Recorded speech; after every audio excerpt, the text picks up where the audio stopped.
Well, good afternoon, everyone. Thank you for joining us. It is 1 o'clock. We are excited to celebrate Soil and Water Conservation Week in partnership with the Iowa Department of Ag and Land Stewardship, as well as the Iowa DNR, with our virtual field day today, looking at the closure of agricultural drainage wells here in Iowa. I am Liz Ripley. I'm the Conservation and Cover Crop Outreach Specialist with Iowa Learning Farms. We too are celebrating this year as we celebrate 20 years of Iowa Learning Farms. And so we were established in 2004 with the goal of building a culture of conservation.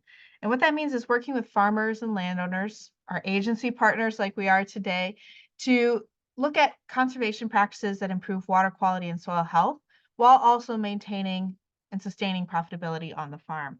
And as I mentioned, this is done through partnerships. And so many of our funders include the Iowa Department of Agriculture and Land Stewardship, the USDA Natural Resources Conservation Service, Iowa State University Extension and Outreach, the Leopold Center for Sustainable Agriculture, our Iowa Department of Natural Resources, US EPA Section 319, our Conservation Districts of Iowa, Iowa Farm Bureau, Practical Farmers of Iowa, Growmark, Iowa Agriculture Water Alliance, Iowa Corn, the Iowa Nutrient Research Center, and the Sea Change Project.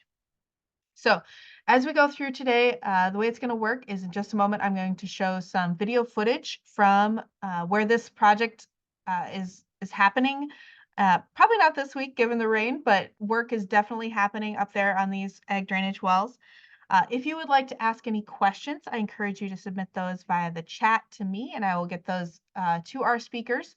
There'll also be an opportunity if you would like to ask your question directly to simply use the raise your hand function, and I can unmute you to ask your question to our speakers today. Following today, we'll send out an evaluation to let us know how today's virtual field day went, and included will be the recorded link for today. So if you know someone that was interested in participating but couldn't join us, feel free to share that link with folks as well. So our speakers today in the field, we have Mike Borland. He's a senior environmental engineer with the Iowa Department of Ag and Land Stewardship Mines and Minerals Bureau, and Rick Peterson, Humboldt County Supervisor. Also joining us for the conversation today, we have the IDALS Mines and Minerals Bureau Chief, Ben Sitzman, and from the Iowa Department of Natural Resources, Water Allocation and Use, Program Senior Manager, Michael Anderson. So without further ado, let us head to the field and see what's going on, in this case, up in Humboldt County.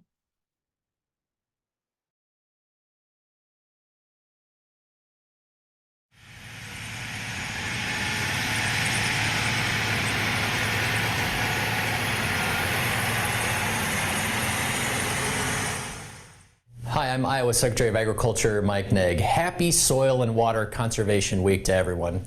Iowa's economy depends on agriculture, and our agriculture depends on our natural resources. So it's important that we continue to protect these valuable resources, our soil and water. It's essential to ensure that our state remains a productivity powerhouse for generations to come. I want to thank the Iowa Learning Farms for organizing this virtual field day. I want to thank you all for participating and to tune in and participate in other Soil and Water Conservation Week activities in your community. If you helped organize something, I also want to thank you. Today, you're all here to learn more about ag drainage wells. This has been a topic and an issue in Iowa now for many decades. But here's the good news. I'm proud to say that we're on the cusp of finally closing this chapter. Ag drainage wells are drilled into fractured limestone that is connected then to farm field drainage tiles. These were constructed by private landowners in the early and mid-1900s in locations where daylighting tile to an open outlet was too costly. The unintended consequence was this allowed for direct conduit into the groundwater, while landowners and neighbors used the same aquifer for their drinking water. The Groundwater Protection Act passed in 1987, and it required that ag drainage wells be studied at that time. Fast forward to 1999, the Iowa Department of Ag and Land Stewardship received the first appropriation directed toward closing ag drainage wells. In so doing, 37 were closed in Pocahontas County initially. Over the next 25 years, we received nearly $25 million in appropriations, and that has been paired with over $12 million in landowner and partner contributions. When all is said and done, 195 ag drainage wells will be closed, with 178 of those in Humboldt, Pocahontas, and Wright counties. At this time, only 10 of those 195 remain open, and they're under contract to be closed this year. That's great news. You know, it's a testament to the continued efforts of many, including somebody very special, Mike Borland, an engineer on our team who has been heavily engaged in this project throughout his entire career. Those weren't all constructed overnight, and they weren't all closed overnight. But when the last of these wells is closed this fall, this chapter will finally be finished. Thank you to everyone who has played a role in this effort. And thank you to everyone who continues to do their part to improve and protect our water quality and to conserve and preserve our valuable soil. It all makes a difference. So please enjoy the field day today. It'll be focused on the Humboldt County Ag Drainage Well Closure Wetland Project. This unique project involves many landowners, many partners who've been involved in the development of this for over the past 5 years. It's great to see that everything has come together and the construction has been started. Thank you again for what all of you do to build our culture of conservation in Iowa. I look forward to the great work we'll continue to do together in the years ahead. Thank you.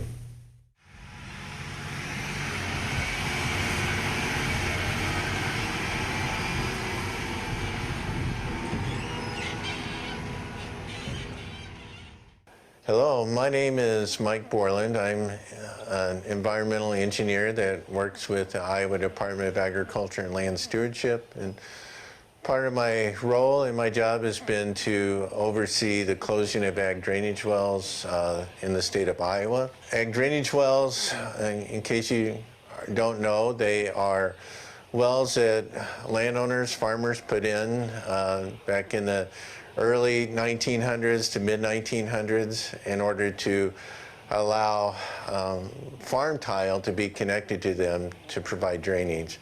Obviously that's a concern with the contamination to groundwater because they provide a direct conduit into the fractured limestone. So the state of Iowa passed the Groundwater Protection Act in 1987 that made these ag drainage wells illegal. And then there was also a mechanism that was added to do funding to research to figure out what to do with these wells. Eventually, it led to all the wells wanting to be closed. And all the wells had to be registered with the state of Iowa, and the DNR is the one that controlled the regulation and issued continued use permits for these ag drainage wells. So there's 300 known ag drainage wells. They were throughout the state of Iowa. In 1999 and 2000, the DNR issued 202 continued use permits. The other wells were determined to either be non-functioning or were closed by the landowner instead of getting a permit, or were determined to be natural sink wells that were not that did not need to be registered. So over the last 30 years, the state of Iowa has been providing cost share money and working with the landowners to get these ag drainage wells closed. The Iowa Department of Agriculture has worked to close 195 wells. We have 10 remaining, and this project that we're on today in Humboldt County is closing 7 of those 10 remaining wells. And this is a unique project in many ways, because not only are we closing the wells, but we're creating a wetland mitigation bank. It's been a very long process. We've had to work with over a dozen landowners to work with them to make sure that we're able to accommodate their concerns as we close the wells and create wetlands. Some of them are acreage owners, some of them are farmers. And farmers like to continue to farm their land. That's why they purchased it. So trying to work with them to give a permanent easement so they're unable to farm anymore and allow a wetland and prairie grasses to be planted has been challenging with many of them. Some of the questions that the landowners would have is, why do we have to do this project this way? Why can't we just do alternative drainage like we've done on other projects? The thing that's unique about this project, it's in a very low elevation, and there's no real practical way to have a gravity outlet where these wells are located without going several miles northeast on other people's property in a very expensive project And so we've been working with them to close these wells and create a wetland. Yeah, how were we able to convince farmers who wanted drainage and to allow a wetland to be built? We had to work with them. Some of the easements are smaller than we would have liked them to be to accommodate their preferences. But really, it came down to, okay, the state of Iowa has mandated that these wells be closed. And so you have a choice. Either close a well on your own and whatever consequences happen, or you can work with me and we'll figure out the best way possible to accommodate your concerns. We'll need a permanent easement and allow a wetland to be built. And then you'll actually be working with me. You'll get compensated for your loss of the ability to farm the land, but you'll also be creating a wetland mitigation bank, so it'll actually help farmers who, when they have other areas that they want to drain that is considered a farm wetland, they can purchase credits from this mitigation bank that is being established. Yes, this area is a low area, and it is prone to flooding. A lot of the farmers have had crop losses and had to replant often. And so by doing this, we're able to put a wetland in the low areas and allow the benefit of the ecological benefits that come with wetlands. Well, the ecological benefits obviously is going to create a place for wildlife with waterfowl, and then even the areas around it will be in native grasses and flowers, so there'll be nesting birds there. Then also provides water quality benefits because the groundwater will no longer be going directly into the limestone, and it will be actually help filtered through the wetland as it works its course through the natural drainage. How large is this project? The overall project, there's about 230 acres of permanent easement that we've worked with the landowners. And there'll be about 130 acres of wetland credits that are developed through this project. So if you come back in 2 years, right now it's a construction site and it looks pretty barren. But in a couple of years, what you'll see is a lot of water. It will be shallow, mostly 2 feet. The areas around the wetland will be native grasses and native flowers. And it should be a really nice place for wildlife to be here, and it will help protect the groundwater. I've spent the last 5 years working with the landowners, working with the DOT because we're working along Highway 3, just trying to get all approvals and all the permission. We were able to bid the project last fall. A little bit of work got done, but most of the work is getting done this year. The overall project is going to end up being it's around $1.8 million of construction. We spent over $2 million on the permanent easement, but which all sounds expensive, but we are able to, again, protect the groundwater.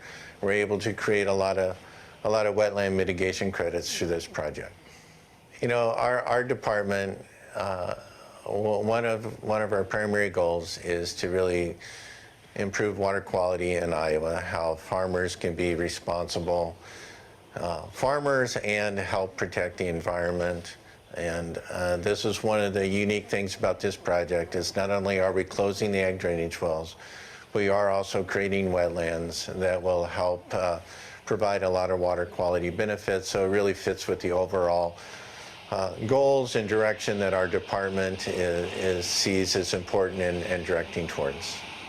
I'm Rick Peterson, Humboldt County Supervisor.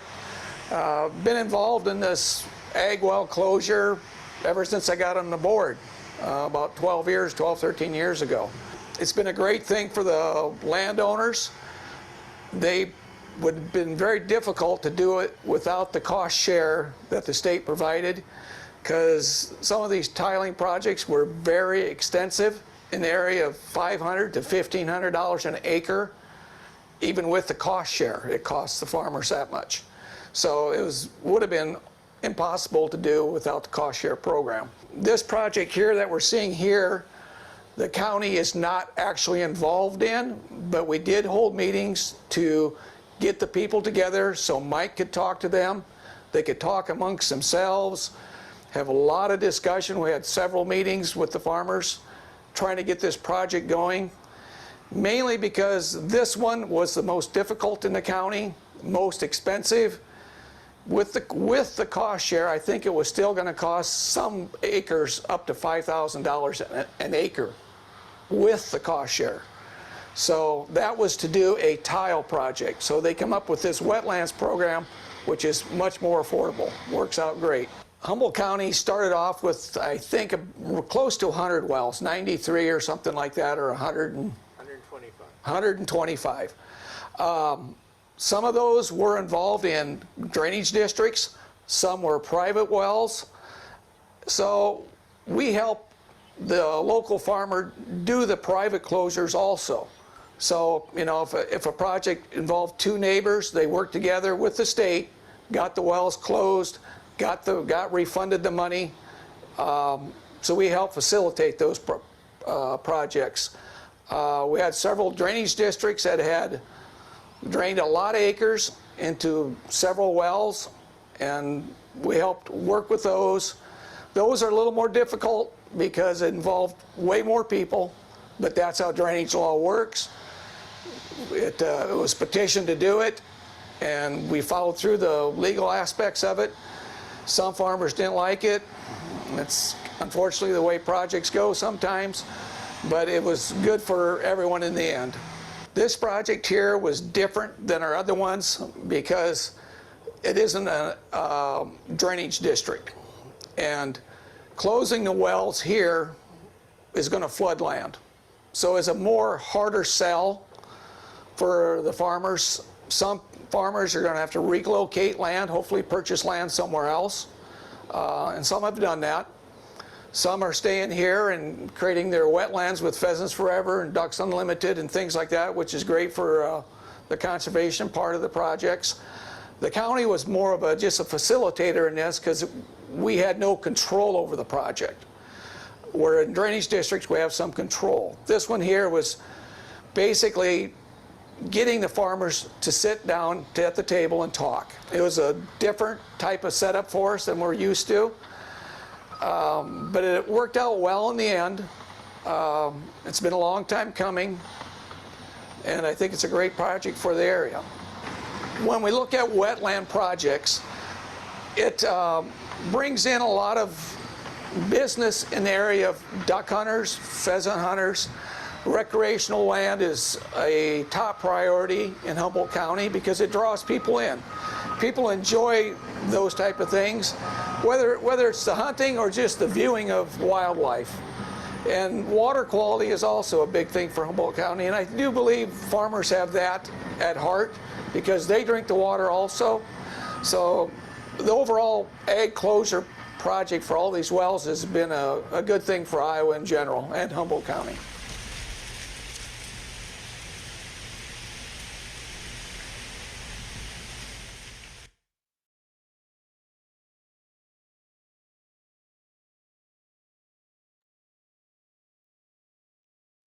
All right, so if you have questions for any of our speakers today, feel free to submit those in the chat.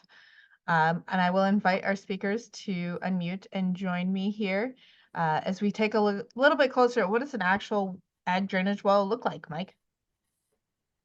Well, I will share my screen here, and I have a diagram that I'm not exactly sure.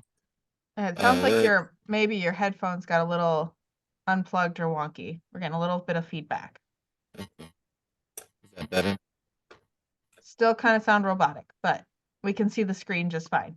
So I'm not sure what to do about the microphone, but this is a schematic of a well. I'm not exactly sure where I got this from. I stole it from some publication a while back, but it does show where the farmers' fields are, and typically a well is just a smaller diameter well, that goes down into the limestone, and then there's a cistern on top where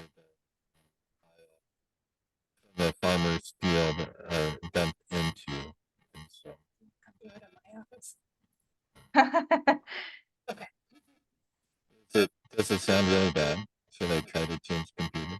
Possibly. We might turn things over to Mike Anderson.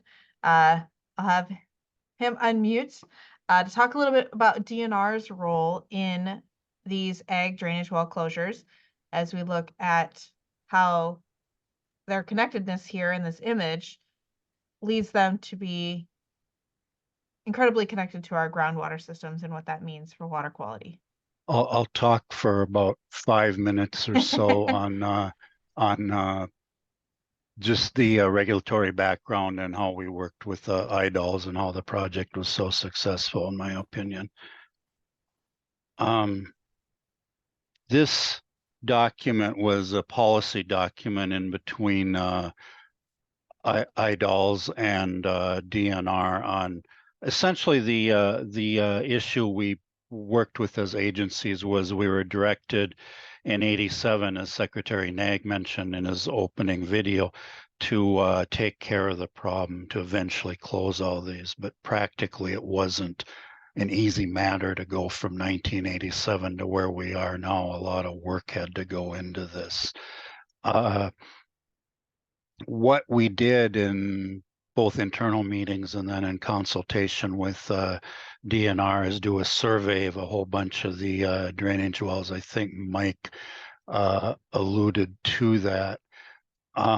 We also, as agencies, were dependent on the funding stream that was coming down. So I think both Mike Nag and Mike Borland talked about the initial funding that closed a batch in Pocahontas County, and then we moved on into that.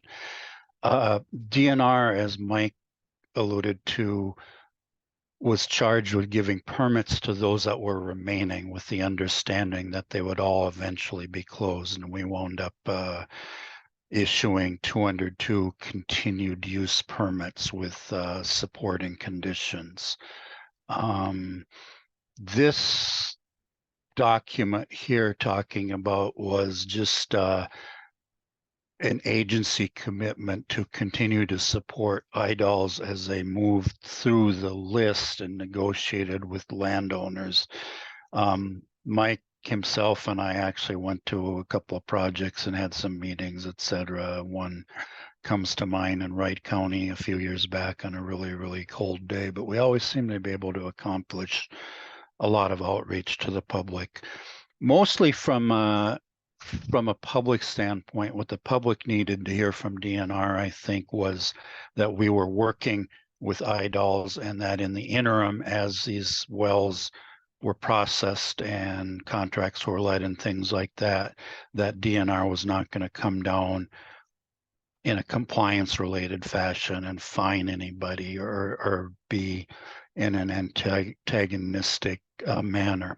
Technically, when we talk about moving water into the ground, I think Secretary Nag again said this happened in the teens and the 20s, and we, for lack of a better word, didn't really know a lot better, but ensuing time said this probably wasn't the greatest idea.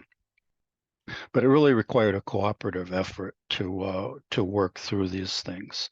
My role in coordinating 2 other geologists and 2 other civil engineers was to keep track, I think, of all the work that was coming through IDALS and make sure that the funded projects were indeed utilizing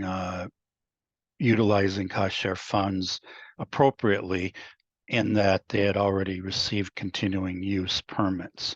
The effort went from about 98 to 2009 and then essentially got rebooted for another 10 years. Usually what this meant was Mike and I would have to get together about every year. You can kind of see we're both a bit of gray beards here, so we've been around a while. But get together every year, see if the project was still on target or not. There were a couple hiccups over 30 years. One year the governor zeroed out the funds and things like that. But we all just kept, I think, just plugging away on these.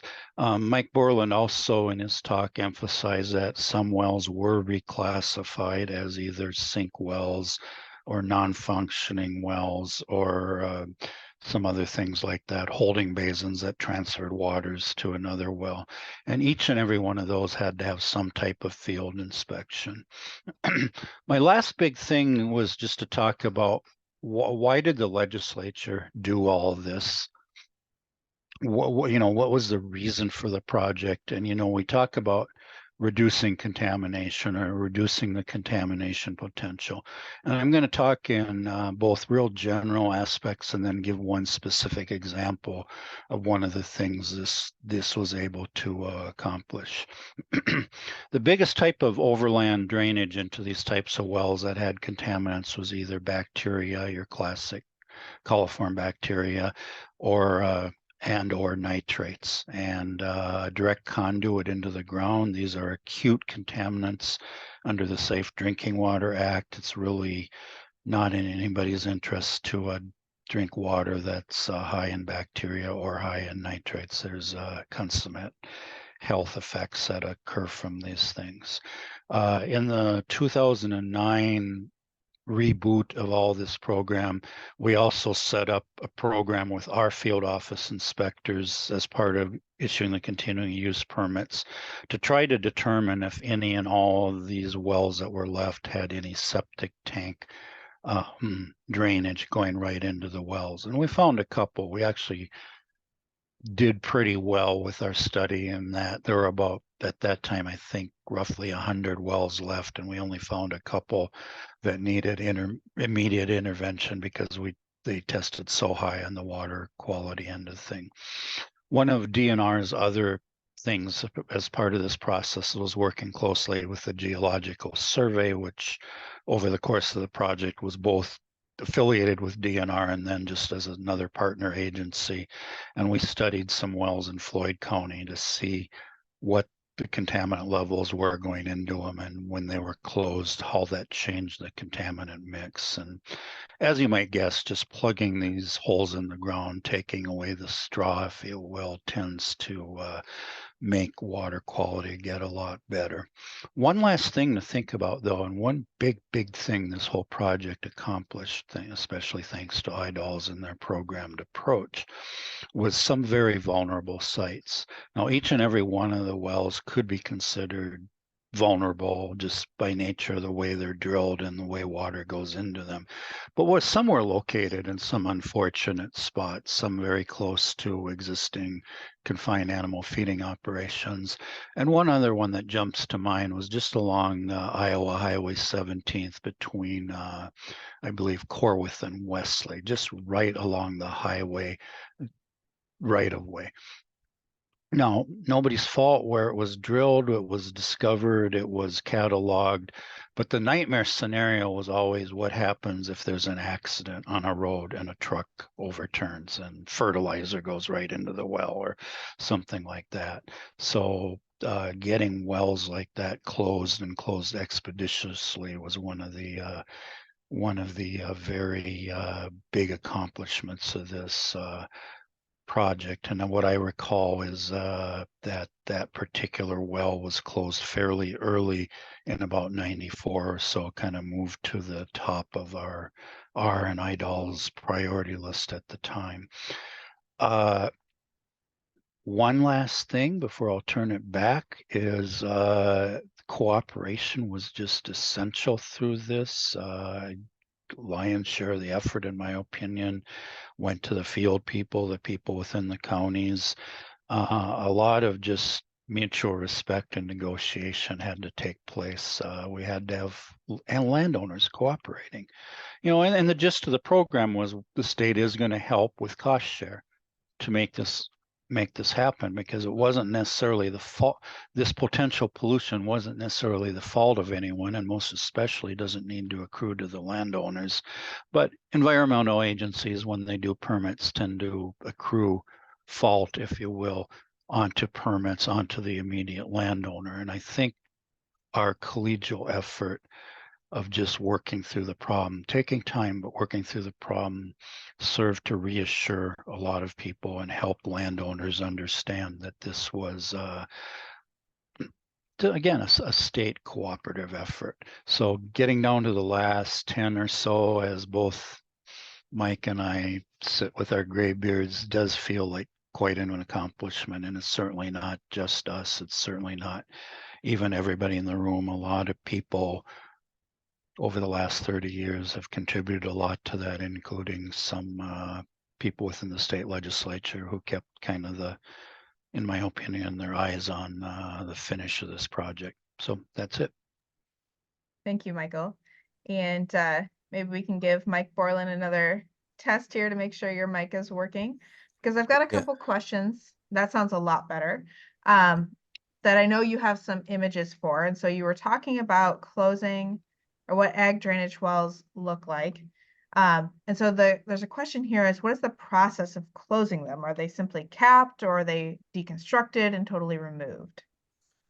Sure. I'll share my screen again if I can do that.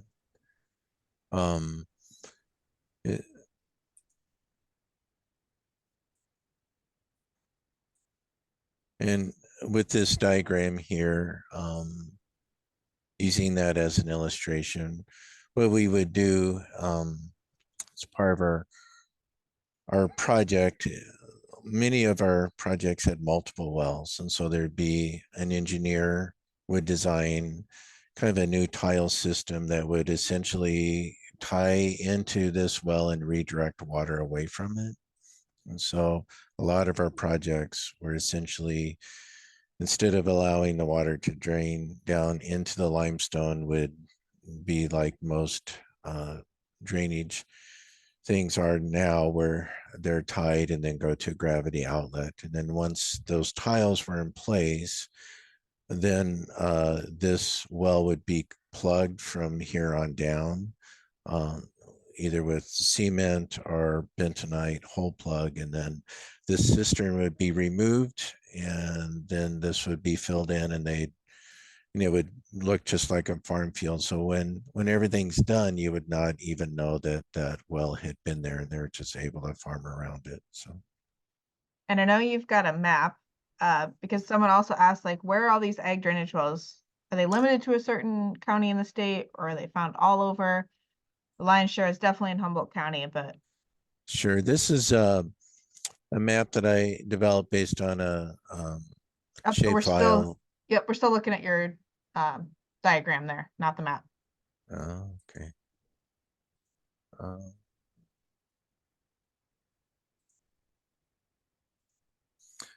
Is the map showing now? It was, and then it disappeared. Okay, I'll share again. Sorry about that. That's all right.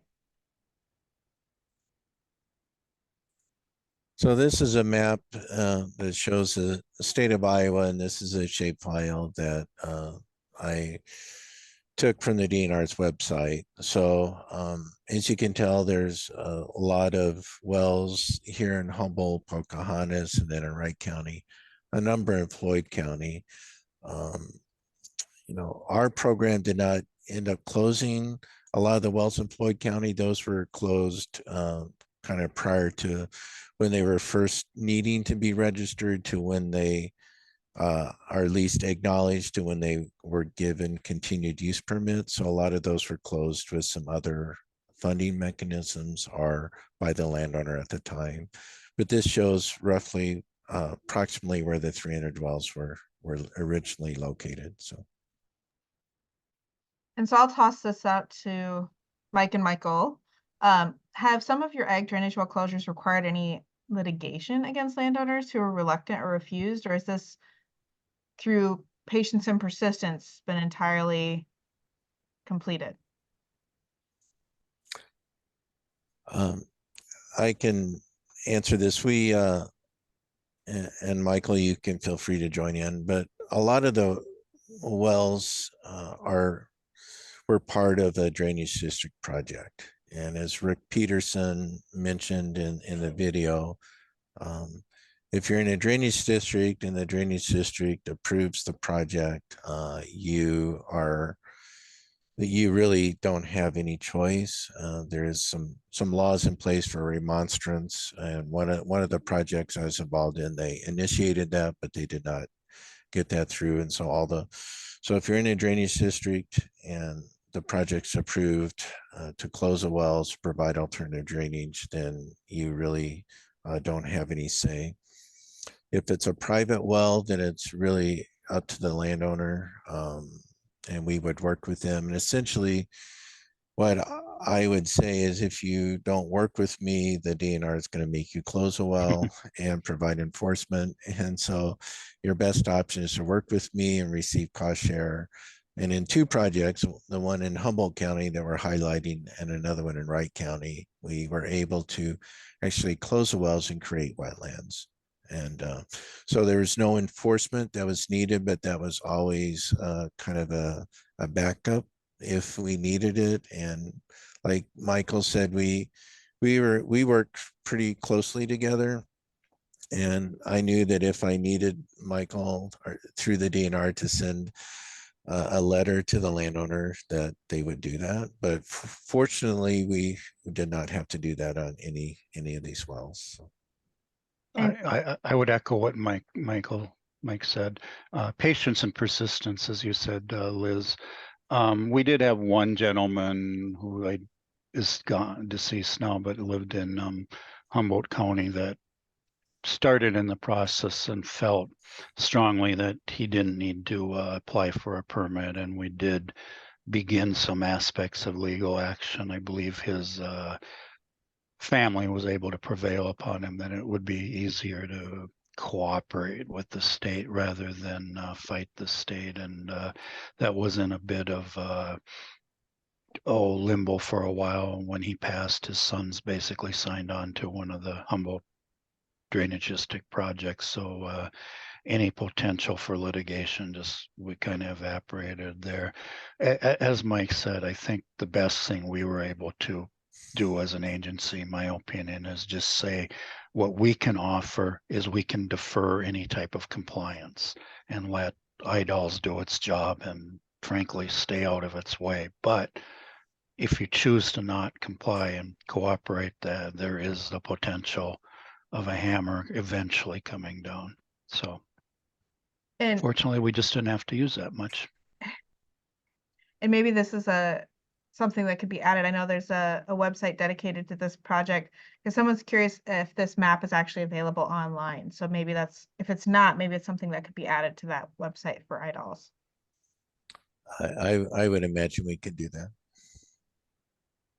So someone's curious here, on average, about how deep are these ag drainage wells? And if they're local, can they come watch a closure?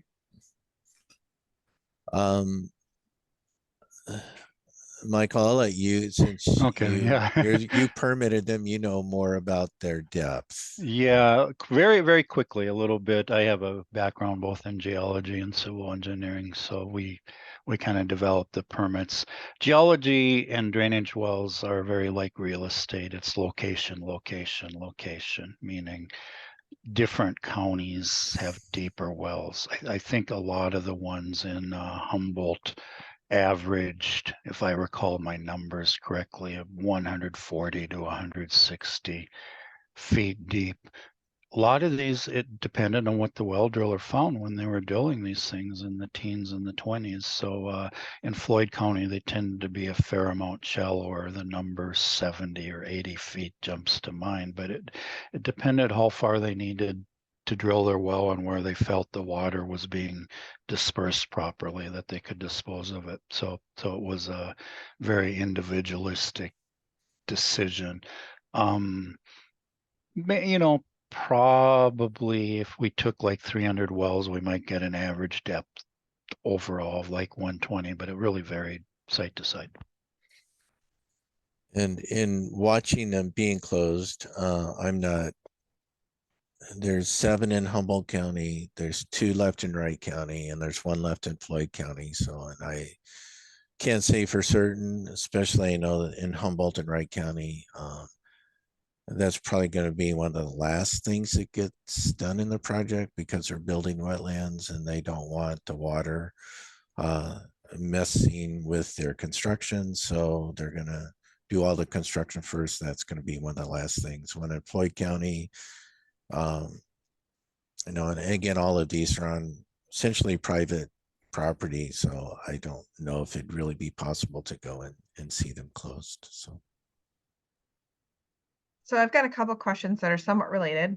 So the first part of the question, do you have any precise water quality data for before and after well closing on things like nitrate, dissolved phosphorus, atrazine, et cetera? And another question was just curious, you know, after these have all been closed, how will program success and improved water quality be measured and evaluated? So were there before and will there be after closure to kind of compare the impacts on water quality? Can I take that a little first, Mike? Please. When the program was taking off in the late 80s and into the 90s, I alluded to in my part of the talk that a number of studies were conducted in Floyd County. I have a couple of publications available that probably could be scanned and uploaded or sent to someone that did a lot of real direct comparison. The agency, meaning DNR, when we were re-permitting stuff in the 90s, also did some informal testing, largely for just bacteriological compounds and nitrates. And some of that data could probably be pulled together. I recall putting some slides together for some presentations over the years, but that might take a little bit longer. Anecdotally, generally, if you close one of these suckers, you know, you're closing off the bacteriological count. So you'll see large number of coliform bacteria down to lack of those. You know, there's a lot of sites in Iowa are going to have a little bit of nitrate, but you'd see fairly high levels of nitrate down to well below drinking water standards. So as Mike described the closure process, when you have a plug like that, a bentonite plug like that, it's very, very effective in preventing things coming in there. So we could probably put something together when we're all through here, but it may take a little bit. I know I have some documents in my treasure trove. We've actually just moved offices as of today, so I'm in a new office, so it might bear with us, but we can get something together. And I was not directly involved, but my predecessor, Dean Lemke, who did a lot to get this program started, who's since retired. But you know what I mentioned in when this Groundwater Protection Act was first passed in '87, part of it was to do a study. And so they worked a lot with Iowa State, part of the research farm that's now in Pocahontas County. It came from that research, and they, I don't know if they looked directly into before and after, but a lot of it, it's a lot of what we learned about wetlands came from that initial study, and a lot of what we do with the water quality initiative now in the wetlands was kind of a byproduct of that study. And part of what they were looking at is, could we close the wells and create it, or not close the wells, but could we create a wetland or something around there? But then there was concern about feces from waterfowl getting into the well and down into the groundwater. So it was determined that, yeah, we really did need to close all the wells. But I don't know if there is any direct data other than what Michael Anderson has had. And the project in Humboldt County, because there's some private landowners, we did test before, we will test afterwards, just to verify that our project did not cause any harm to their private wells. Couple questions here related to specifically the wetlands that's being constructed. So is the wetland mitigation bank following like a conservation reserve enhancement program or CREP design style, or how is that going to be laid out? Sure. It's similar, but it's not exactly the same. We are working closely with Iowa Agricultural Mitigation, and they're the ones who have established and got the permits and will be administering the wetland mitigation credits. And part of that did have to be designed with according to NRCS standards and been reviewed by the NRCS engineers too. So similar, but it's not exactly the same. So. And that covered the question of who is going to actually oversee the bank credits. So thank you. This question is, with so many landowners involved, I think it was mentioned 12 or more, how does the maintenance agreement work for these easements in terms of the vegetation and other things that'll be established? Sure. Yeah, appreciate the question. How the mitigation or how the project we managed is through the Iowa mitigation, agriculture mitigation. That's part of their responsibility to establish the bank, is that they have to do the maintenance. So that was one of the selling points to the landowner is, hey, if you allow us to build this wetland, and agree to allow it to be a wetland mitigation bank, then essentially you will not have any responsibility to do the maintenance. All right. Well, if anyone has any additional questions, feel free to get those submitted. I'm going to share my screen one more time as we kind of wrap up here. Let's see. If you attended today and would like CCA CEUs for participating in today's virtual field day, please do so by emailing me. That's EJUCHEMS@iastate.edu. By 5 p.m. today, I'll also be submitting my email in the chat for you to take a look there.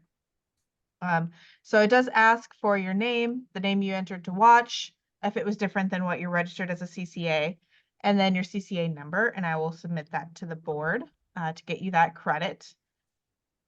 If you are a landowner or farmer that is interested in possibly getting a wetland, an oxbow, bioreactor, or saturated buffer on your property, feel free to also send me an email. You can use that same email for some CCA credits or our Iowa Learning Farms email, which is a little shorter, at ilf@iastate.edu, and we'll help connect you with folks at the Iowa Department of Ag and Land Stewardship to get that installed, or at least evaluated to see if one of those practices could work well for your property. My last slide here. If you're familiar with our conservation webinar series, you've seen this before, but it's our voluntary demographic survey as a USDA funded program. So I encourage you to check that out if you've not completed already for the year. You can do so at iowalearningfarms.org/survey, or you can scan that QR code and complete it there as well. We appreciate you voluntarily completing that as we receive our USDA funding. And I have had a few more questions come in, so while I'll leave this up, I will turn things back over to a little bit of Q&A. Someone's asking, are ag drainage wells unique to Iowa? No. Lots of other places, north central United States. It depends on the geology. I mean, they tried using them in places like Florida too, but they don't work as well because they're even more karsty. You think of sinkholes in places like Florida. So Iowa was one of the states that's often featured nationally because we had a long-standing program, and I think federal agencies like to point out of Iowa as an example where people, rather than suing each other, tended to cooperate to try to work out the problem. But I know there's ones in Kansas, and I've heard of ones in Nebraska.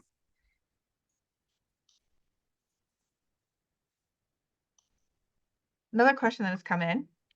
What sort of criteria were used to evaluate the adequacy of this particular wetland design to make sure it performs as expected? I know you mentioned that it was designed to NRCS criteria and reviewed, and that maybe just expand on that process a little bit more. Sure. Well, we we hired an engineer, Jacobson Westergaard is the one designing it, and so they have you know using engineering standard practices and primarily runoff. We know that at this point, or instead of some of the water going down into the wells, there will be runoff. And whenever we have drought years like we've had the last few years, we may not have as much water, but if we have normal conditions, it should function the way it's designed. So. And so this wetland project, and when you mentioned in Wright County, happened to be closing privately owned wells. Were there any of the drainage district projects that utilized wetlands? And if so, were the easements part of that drainage district then? Yeah. There was one project in Pocahontas County where we did close ag drainage wells and create a wetland. It was kind of a combination of a crep wetland and also we had some one-time funding back in the 2000s that we were able to use on this project. And so there's one project where we did do both, but that was the only one. All the rest that were in a drainage district did not include a wetland, but just created alternative drainage. And as host, prerogative to ask my own question, and maybe Vince is going to be the coordinator behind this, but is there going to be some sort of announcement or celebration when that last well gets closed and this chapter is done?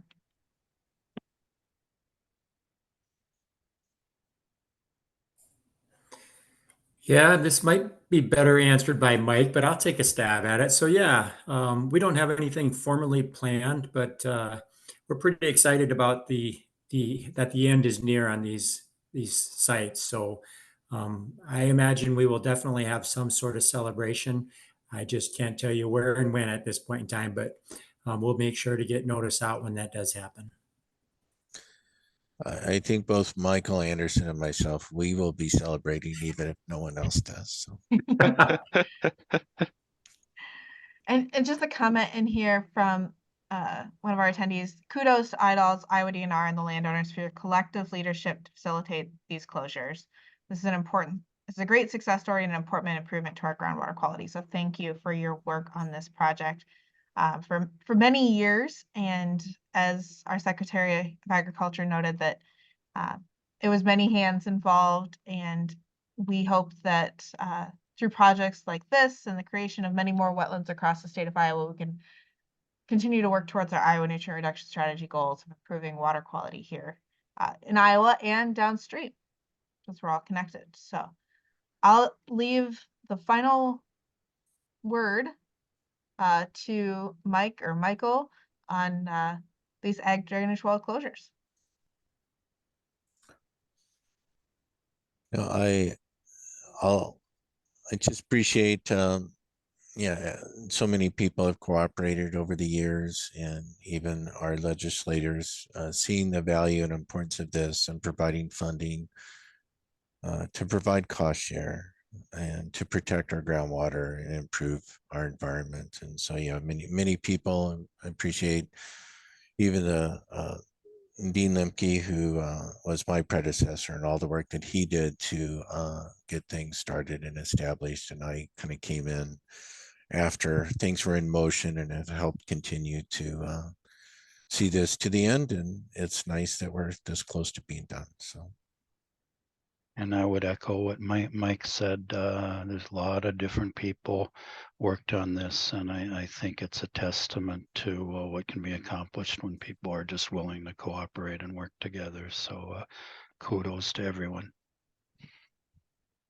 And thank you all for participating in this virtual field day, both on screen and as attendees. And Mike, did you have one more thing you wanted to add? I did not. Okay, I didn't want to cut you off. So thank you all for participating today. Again, this is recorded and will be posted online yet this afternoon. So wishing you all a great soil and water conservation week and hope to see you around the state in person. Take care, everyone.